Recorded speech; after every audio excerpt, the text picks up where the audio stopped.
Thanks, Brian. Well, a former UPS worker is taking her case all the way to the Supreme Court this week after she says the company refused to accommodate her request to not have to lift heavy packages while she was pregnant. She's already struck out in 2 lower courts, but employees and women across the country will be watching this decision very closely. Joining me now for a debate, trial attorney David Schwartz, who will be taking the side of the former UPS driver, Peggy Young, and employment attorney Misty Maris. She will be taking the side, I believe, of UPS. So this is set to be heard by the Supreme Court this week, December 3rd. So yes, all eyes are on it for great reason. You know, we saw the photo there. Peggy, her daughter now is 7. This has been hanging for a long time.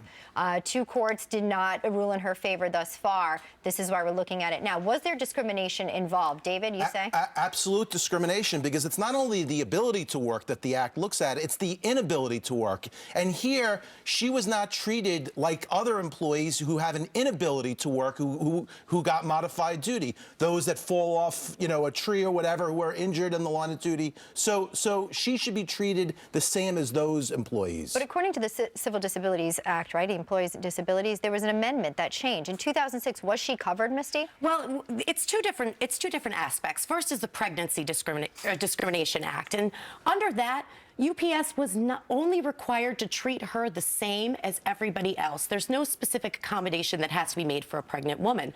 The Americans with Disabilities Act in 2008 was amended that a heavy lifting injury like she had, or a heavy lifting when she couldn't lift a box over 70 pounds, sure, any impairment, would have been covered under the Americans with Disabilities Act in 2008, and it wasn't in 2006.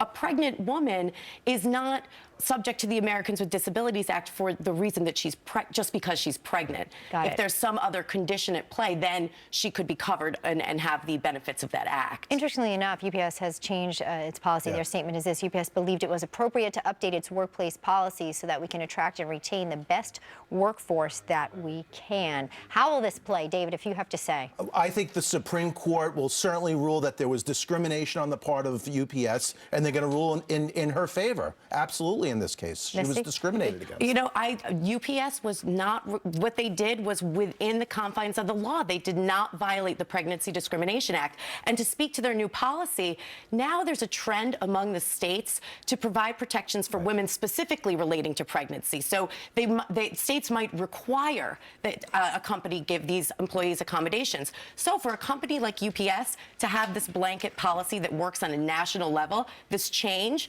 is likely due to the fact that it will help them comply with state and local statutes. Is it an olive branch, or is it an indication that they may be fearing that something may come down on them in a judgment not in their favor? I think they're going to fear it because it's discriminatory. It's the fact of the matter is they had a policy, and the policy discriminated against pregnant women. It's as clear as day. I think this is a clear-cut case. Well, thankfully, she was able to deliver her sweet package. Yes. She's now 7. Our eyes are on this. Thank you so much, Thank David you. and Thank Misty, you for a heated debate on that.